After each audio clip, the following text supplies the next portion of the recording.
for the serious gamer. Hey, it's GUNNS4HIRE from NextGenTactics. This is our Search and Destroy hardcore video series, and this is Rundown Offense. Keep in mind, this is not one continuous game. It is only meant to show you one or two possible pathways you can take of thousands available. Now, oddly enough, I actually rush on Rundown on Offense, and almost always rush. Anyway, the setup for it is Mini Uzi with Silencer, the USP with Tac Knife, or anything with Tac Knife, the Claymore, Smoke Grenades, Marathon Pro, Lightweight Pro, and Ninja Pro. Alright, whether I grab the bomb or not, every time I start, I rush for that middle bridge. Now, if I'm going across, most of the time, 95% of the time, I'm going to actually jump off the side there to the right there and head for the stairs. But when I do come across, and I believe Spider-Bite uses this rush quite a bit, but he doesn't use smoke, he just goes gung-ho right across. I'm a little nervous Nelly, so I always throw smoke to give myself a slight advantage. Then I come in here, try and catch anyone trying to set up in position. Maybe they're setting up some claymores, or maybe they were in another position and they saw someone die, and now they're hauling ass. So I just briefly pause in that area there, and then I'm going to come back here and look for snipers. This is a known sniper area. I don't believe I find anyone back here, but right along these walls here, always good place to check, because there's usually someone sitting back here ready to peg people off if they try and plant at B. So again, no need to rush. You've got lots of time. If you make it to these positions, you have an advantage. So, pause for a moment. Just make sure your teammates are going to blast your head off.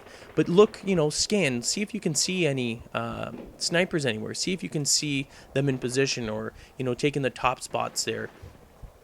Again, I don't like taking chances. Almost always have claymores on. So what I'm going to do, I'm going to set up that claymore. Even if they spot it, doesn't matter. They shoot that claymore, I know they're right there, and I'm not going to be that far away from this bomb, as you can see, right around the corner. So if someone's coming around and they shoot that, I'm going to know to actually move in and kill them right away.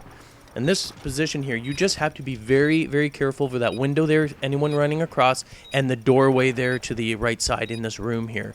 So that's why I'm kind of angled that way. I don't need to look at the bomb, because I'll hear them. Even if they have ninja, it doesn't matter. They're going to have to shoot that claymore, or there's no way in hell they're going to defuse the bomb. So it's kind of a good spot to be in. And then basically, once you have that bomb planted, make sure you plant it on this side so you have easy access. But if you saw my introduction to hardcore, it's the same position I've used there, and I went 13-0. Yeah, okay, whatever. They were kind of noobish, but whatever. It still got the job done. There we go. Easy. And all you gotta do is wait, and if he's a chicken crap like this guy was, then you don't have to worry about it. Alright, we're gonna be doing a similar rush, except for once, I believe, in my life.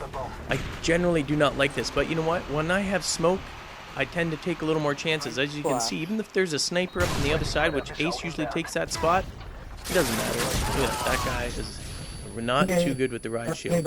I don't use the ride shield, but for whatever reason, I looked at this thing, I'm like, hey, let's use this against him. It'll be kind of funny. Although I don't actually get to use it against anyone. No one fires on it. But sometimes if you're going to rush that bridge, what I just showed you there is a very, very effective way of getting across there. That's the only reason why I'm showing you this. If you're going to rush it, everybody avoids that thing. But if you have smoke on, normally you can bolt it across.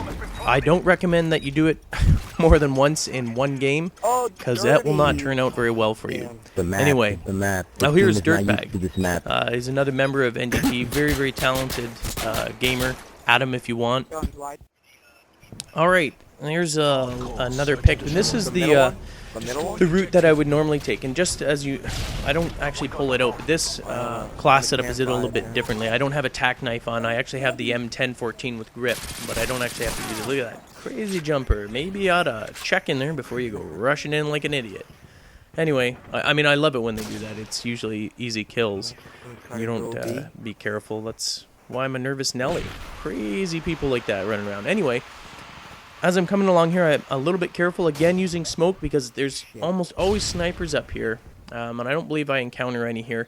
But regardless as you're going A or B, and whether or not I know that they're going B, what I'll do, if I make it this far, like to the back there, I will sweep through the back like this, looking for people that are sort of set up in position, because once you get in a flank position, you're in an ideal situation to take out a lot of these people that are sort of planted in there.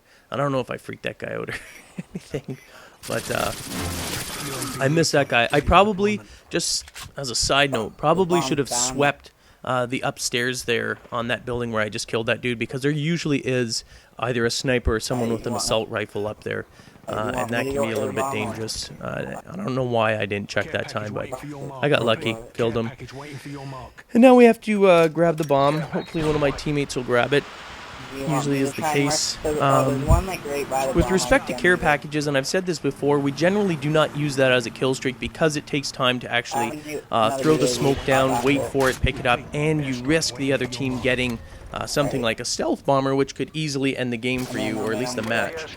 So we generally don't use that. We use counter UAV. Anyway, we win the round easily.